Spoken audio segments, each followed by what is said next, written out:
Vraiment un privilège que tu nous donnes d'être dans ta présence. Nous voulons t'écouter, toi qui es la parole de vie. Au nom de Jésus, Amen. Amen. Nous sommes en train de continuer avec la nudité, qui est la deuxième mauvaise influence de la famille. Et précisément, nous en sommes sur les signes, les effets de la nudité. Et nous avons déjà compris que la nudité, c'est une honte, c'est aussi une malédiction. Et le lien, c'est que lorsqu'une personne s'habille d'une manière indécente, lorsqu'une personne expose les parties de son corps, de son être, lorsqu'une personne met à nu, lorsqu'une personne laisse les parties de son corps à découvert, alors cette personne s'attire la honte, l'opprobre, le malheur et la sécheresse. C'est pourquoi Dieu qui nous aime d'un amour éternel, il nous a envoyé sa parole. Et si nous écoutons la parole avec un cœur disposé, si nous recevons la parole de tout cœur, avec joie, en comprenant ce que Dieu nous édifie ou nous enseigne, alors nous serons libérés. Est-ce qu'on peut acclamer le Seigneur? Et nous sommes en train de rappeler que lorsque nous venons écouter la parole, c'est la délivrance que nous venons recevoir. Présentement, nous sommes en train de parler donc de la nudité en tant que sécheresse. Cela voudrait dire que quand Dieu nous parle de ce texte ou bien de cette parole, Dieu sait que parmi nous ou dans la vie de certaines personnes, il y a la sécheresse.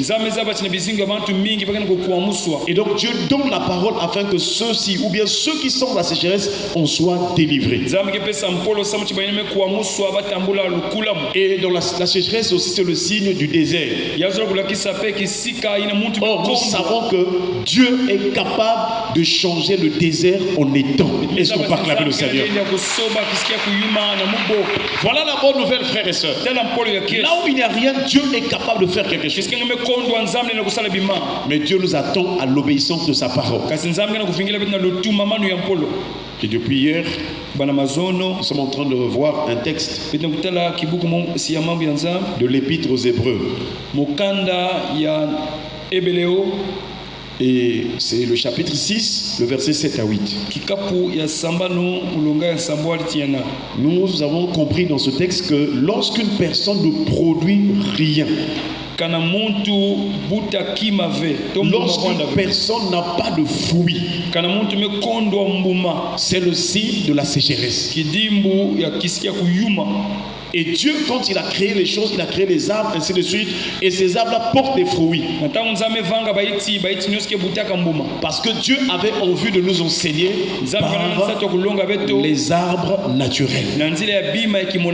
Alléluia. Amen. Et Jésus, dans Matthieu chapitre 7, il a donné tout un enseignement en disant qu'on reconnaît un arbre par son fruit. Est-ce qu'on peut acclamer le Seigneur?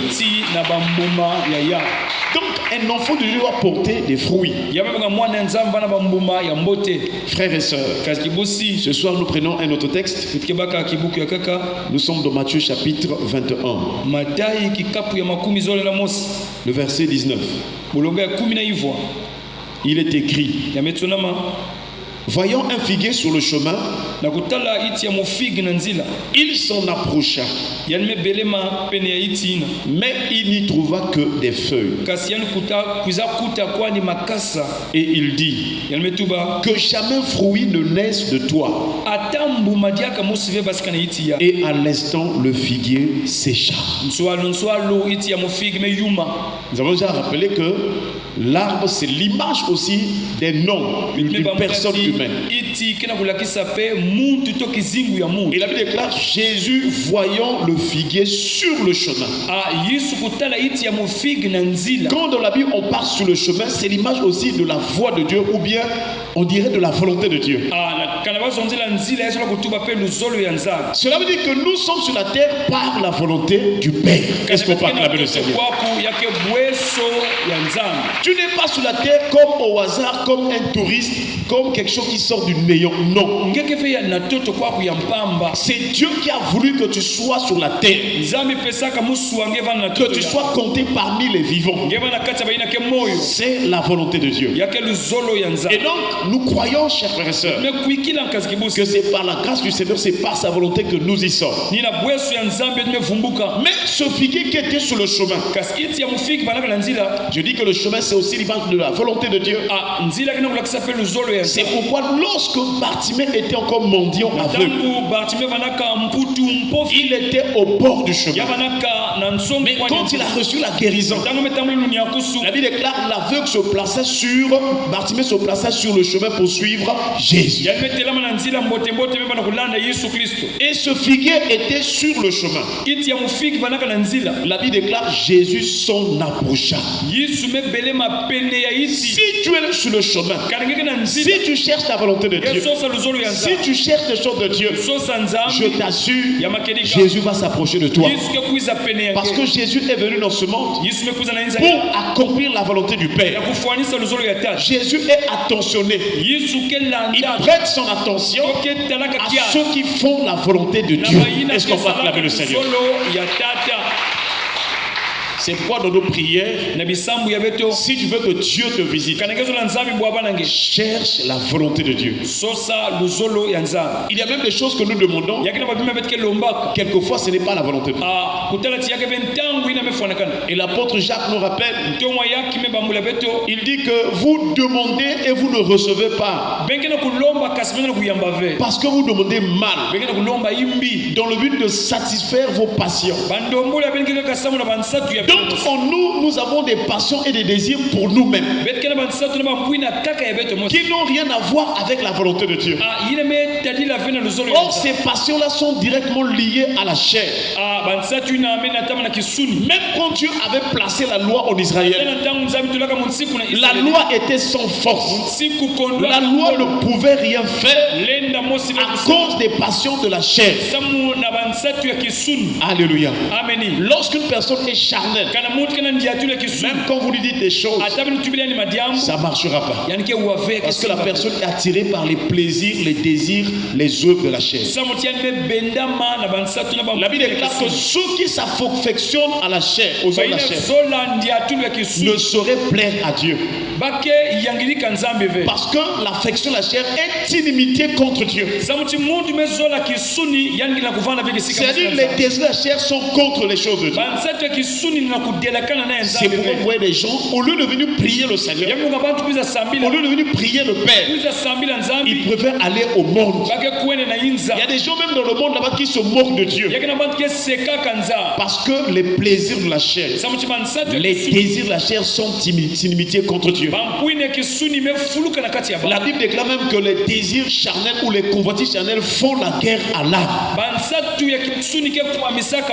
Mais nous prions ce soir que Dieu te délivre de tout mauvais désir au nom de Jésus. Alléluia. Dans tes prières, commence à dire à Dieu, Seigneur, apprends-moi à faire ta volonté. Non pas ce que je veux, mais ce que toi tu veux. Est-ce qu'on peut acclamer le Seigneur? Remarquez même Jésus, cette nuit-là où il va être arrêté, pour qu'on puisse le crucifier. Jésus est en train de prier. Il a vu la dimension de la coupe. Donc la dimension, la souffrance de la croix. Il dit, s'il est possible, Père, que cette coupe s'éloigne de moi. Que cette souffrance dans ma chair, mon corps s'éloigne. Mais toutefois, non pas ce que je veux, mais ce que toi tu veux. Cela veut dire que quelles que soient les souffrances dans lesquelles tu peux te retrouver, cherche la volonté de Dieu.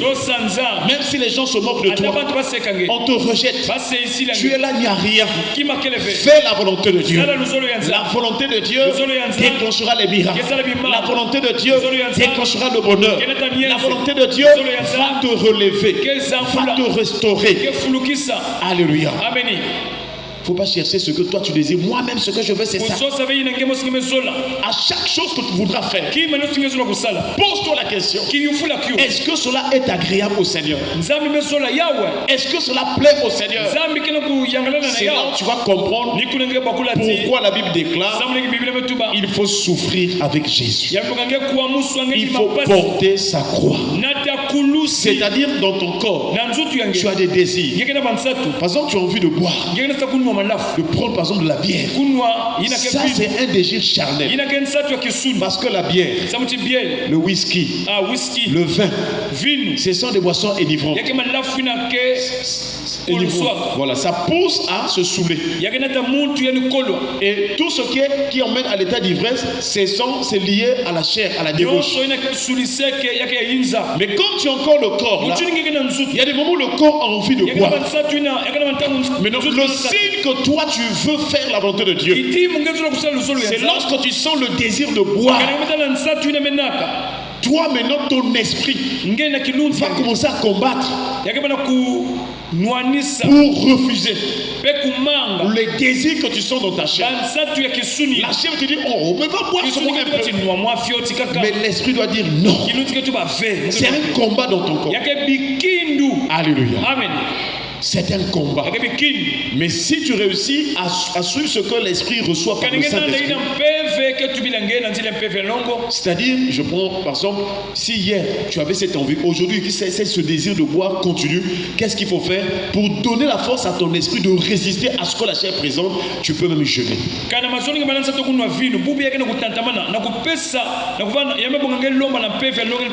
Parce que lorsque tu vas jeûner, les désirs de la chair ne pourront pas supporter. La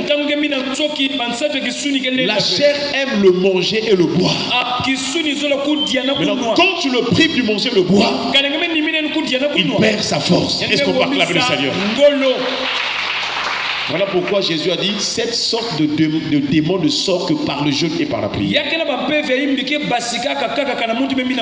fois que tu sens un désir, par exemple, il y a une fille qui passe, mal habillée là, il montre ses parties intimes. Quand tes yeux vont voir, la chair va monter. Et il y a une envie d'aller vers cette fille là pour vouloir la courtiser. Mais ce n'est pas la volonté de Dieu. C'est la séduction. C'est la tentation qui t'emmène. Et la chair te pousse. Qu'est-ce qu'il faut faire pour éviter d'aller vers cette fille? Lorsque tu sens ces désirs-là, tu peux commencer à prier. Alléluia. Amen. Parce que la tentation n'est pas un péché, la tentation c'est seulement un piège. Mais non, si tu vas pour aller boire là, ça dit que ton âme a accepté à céder, à tomber dans le péché. Mais la tentation n'est pas un péché. C'est toi qui dois maintenant décider. Tu dois juger selon la parole. Mais ce que je veux faire là, mais Dieu interdit cela. Ah non, je ne dois pas faire. Cherche même un frère ou quelqu'un, tu vas aller voir, vous allez parler de Dieu. Tu vas voir que la charge des mauvaises pensées va quitter. Alléluia. Amen. Pourquoi nous disons ces choses?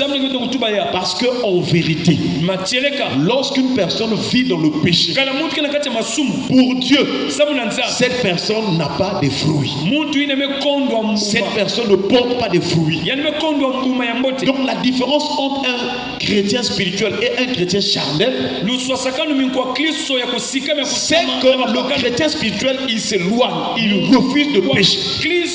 Il porte maintenant les fruits pour Dieu. Mais le chrétien charnel, chaque tentation qui arrive, il se laisse tomber. Après il demande encore pardon. Il se laisse tomber.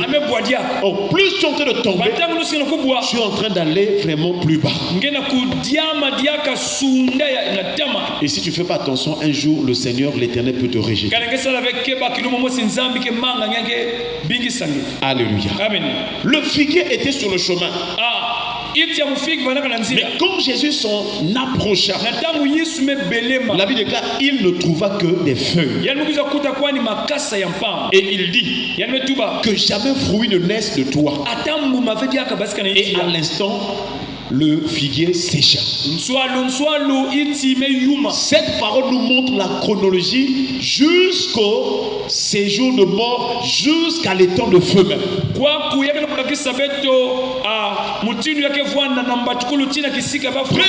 le figuier était sur le chemin. C'est comme l'image d'une personne que Dieu a mis sur la terre. Dieu t'a donné la mission que toi sur la terre tu feras telle chose. Le figuier était sur le chemin. Deuxième chose, Jésus s'en approcha. Or Jésus est venu pour sauver. Il est venu comme la lumière. Donc le figuier avait même reçu la grâce que Jésus vienne vers lui. Est-ce qu'on peut acclamer le Seigneur? Donc le figuier s'image aussi d'une personne énorme. Toi aussi chaque fois Jésus vient vers toi. Alléluia. Amen. Mais quand Jésus s'approche de toi, est-ce qu'il va trouver les choses du royaume? Est-ce qu'il va trouver les choses de Dieu en toi? C'est ce que nous avons dit au culte matin. Est-ce que Dieu va trouver les richesses de Dieu en toi? Est-ce qu'il va trouver la bonté? Est-ce qu'il va trouver la bienveillance? Est-ce qu'il va trouver la patience? Est-ce qu'il va trouver l'amour? Est-ce qu'il va trouver la paix? Est-ce qu'il va trouver l'humilité? Est-ce qu'il va trouver en toi la foi? Est-ce que Dieu va trouver en toi la maîtrise de soi? Alléluia. Amen. Il y a des chrétiens qui font des années et des années. Ils ne prient jamais pour dire Seigneur, manifeste-moi les fruits de l'esprit. Que dans mon cœur que soit rempli d'amour. Seigneur, donne-moi la maîtrise de soi. Même si on m'insulte, même si on me regarde un mauvais œil, que je puisse avoir la maîtrise de soi. Que je ne rende pas le mal par le mal. Que je n'insulte pas les gens. Alléluia. Amen. Or, il faut demander ces choses pour que tu puisses les voir manifestes dans ta vie. Mais quand Jésus est venu vers le figuier, Jésus n'a trouvé que des feuilles. C'est triste pour ce figuier-là. Quand Jésus est venu dans ce monde, il a fait l'œuvre de Dieu. Il a enseigné la parole. Il est mort, il est ressuscité pour le salut, afin que les gens puissent recevoir les fruits du Saint-Esprit, le don du Saint-Esprit. Est-ce qu'on peut acclamer le Seigneur? Et si maintenant que tu écoutes la parole, tu es chrétien, mais il n'y a rien, tu ne manifestes pas l'amour, c'est-à-dire que là où tu vis, c'est-à-dire qu'en toi tu manifestes la haine, en ce moment-là tu deviens ce figuier-là qui ne porte pas de fruits. Parce qu'il y a des chrétiens comme ça qui viennent prier. En tout cas, la volonté de venir à l'église, c'est bon en tout cas. Toujours présent au culte. Mais provoque seulement cette personne-là. Tu vas voir.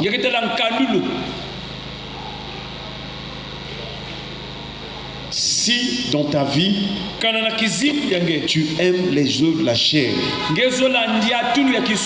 tu es l'image de ce figuier-là qui n'a que des feuilles. Et quand le figuier n'avait rien, Jésus a dit que puisque tu n'as rien, que jamais fruit ne naisse de toi.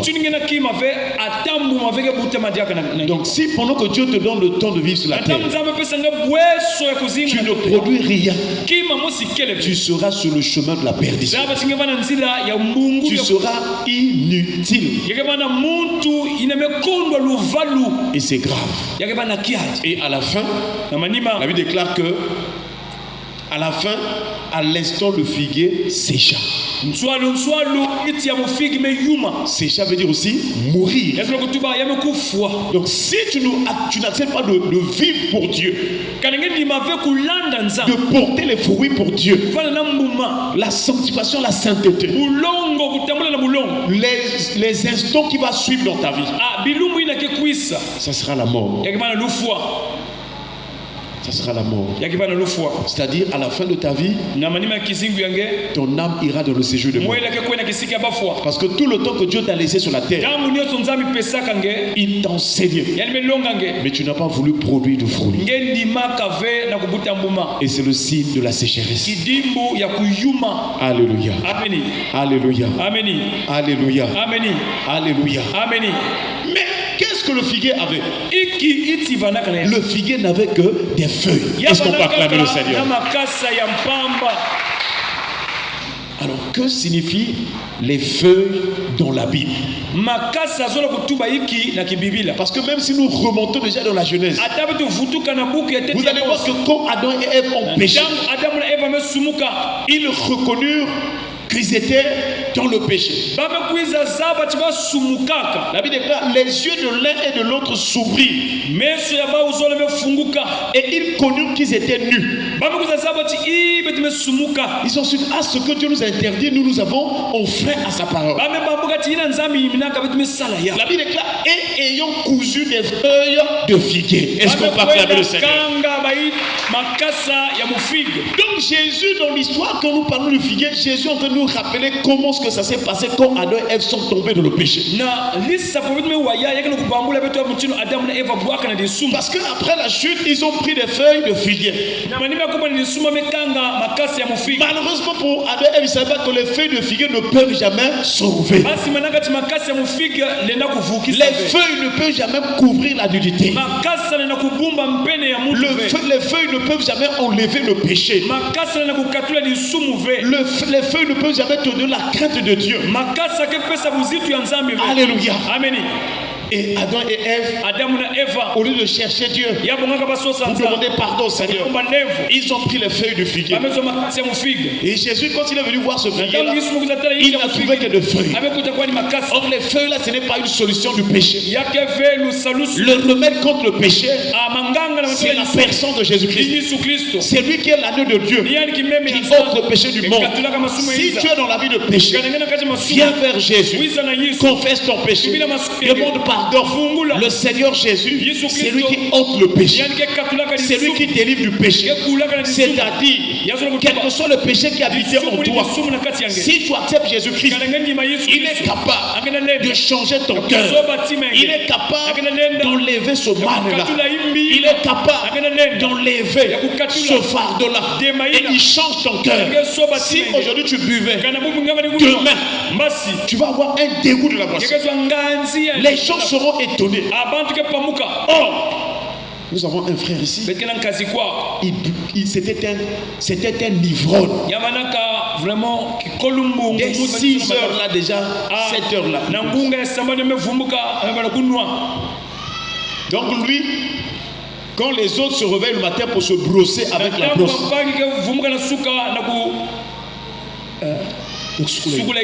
sa brosse c'était la bière. Donc le matin, pendant que les autres se brossent là, lui il s'achète la bière pour se brosser. Et toute sa vie c'était que sécheresse et sécheresse. Quand tu le voyais, c'était comme un fou, toute sale, parce qu'il était dans l'ivrogne. Et un jour son ami lui a dit, toi la vie que tu mènes là, il faut aller à l'église. C'est comme ça qu'il est venu à l'église. Il a commencé à écouter la parole. Il a commencé à prier. Il a commencé à écouter la parole. Prier. La délivrance. À un moment donné, l'esprit d'ivrognerie a quitté. Est-ce qu'on peut acclamer le Seigneur? Depuis ce jour-là, c'est là où il a su que la vie c'est une mauvaise vie. Et aujourd'hui, ça devient un homme bien organisé. Un homme en paix. Qui n'a plus de problème avec les gens. Alléluia. Amen. Et il va partout pour prêcher la parole de Dieu. Est-ce qu'on peut acclamer le Seigneur? Maintenant, les autres amis qui sont restés dans la boisson. Un jour, j'étais allé voir quelqu'un là. Un tel, il a changé. Ça, c'est vraiment un véritable chrétien. Alléluia. Donc les gens commencent à témoigner. Parce que sa vie a changé. La vie changée veut dire la personne a quitté la servitude. La personne maintenant libre. Elle n'est plus sous le joug, l'imposition où le diable disait que toi tu dois continuer à boire. Si ne bois pas, donc c'est comme si le cœur, c'était une imposition, c'était une. C'est de la servitude. Là, quand tu vois les autres qui sont restés là-bas, il dit Jésus m'aime. Est-ce qu'on va acclamer le Seigneur? Ayant cousu des feuilles de figuier, ils s'en firent des ceintures. Or, dans la Bible, la ceinture, c'est l'image aussi d'une arme spirituelle. La ceinture, c'est la ceinture de la vérité.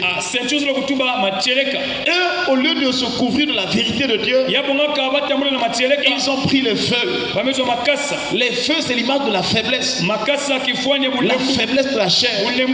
Frères et sœurs, et quand Adam et Ève prennent les feux, ils montrent encore davantage que le péché dans lequel nous sommes tombés, c'est toute une faiblesse. Voilà pourquoi ce péché s'est étendu sur tous les hommes. Si tu continues à vivre dans la vie de péché, tu ne seras que faible et faible. C'est-à-dire que tu étais même un bon gaillard, un bon monsieur. Tu vas commencer à t'améduser. Tu étais une belle femme, et à cause du péché, tu vas commencer à faner. Même si tu forces avec les laits de beauté là, même si tu forces, il y aura un temps, ça ne va plus marcher. Parce que le péché, ça flétrit l'homme. Ça altère, ça change la forme d'une personne. Le péché. Heureusement pour Adam et Ève, le Dieu de vérité est venu pour leur donner des habits de peau. Est-ce qu'on parle avec le Seigneur? Donc, les habits de peau que Dieu avait revêtus Adam et Ève pour couvrir leur péché, c'était l'image, c'était la préfiguration, puisque Dieu avait tué un animal. Donc c'est pourquoi en Israël on tuait un agneau pour faire l'expiation. Or le véritable agneau, c'est la personne de Christ. Donc quand une personne reçoit Jésus-Christ, en confessant ses péchés, en se repentant, sur le plan spirituel, cette personne revêt Christ. Comme Dieu avait revêtu Adam et Ève de ses habits de peau, quand tu te repens de tes péchés, Dieu te revêt Christ. Voilà pourquoi quand tu vas maintenant marcher, même si avant tu étais prostituée, maintenant que tu es en Jésus-Christ, tu es sauvé par grâce. Quand les gens te voient, ils voient Jésus en toi.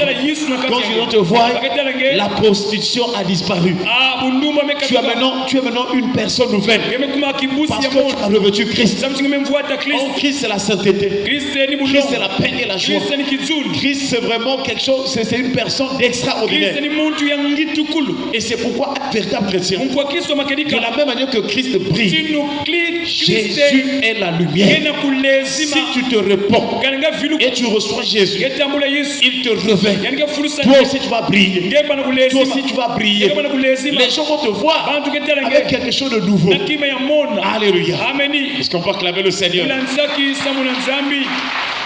Que le Seigneur nous délivre des feuilles. Peut-être que ce soir tu as encore des feuilles sur toi. Tu es encore faible. La bonne nouvelle, c'est de se repentir. Car Dieu a dit à Paul, Ma grâce te suffit. Ma puissance s'accomplit dans la faiblesse. Ne regarde pas l'ampleur de tes péchés. Ne te dis pas que par rapport à tous ces péchés, est-ce que Dieu va encore me pardonner? Ah, moi je priais d'abord, après j'étais reparti dans le péché. Est-ce que cette fois-ci, si je reviens encore, est-ce que Dieu va me pardonner? Dieu sait que tu es faible. Mais Dieu veut que quand tu reviens là, que tu prennes une meilleure décision de tout ton cœur, de tout ton esprit, de toute ton âme, de tout ton cœur, de toute ta force, que tu prennes maintenant un nouvel engagement pour marcher avec Jésus, pour laisser Jésus vivre en toi, et le Seigneur te pardonnera. Est-ce qu'on peut acclamer le Seigneur? Baissons les têtes pour la prière.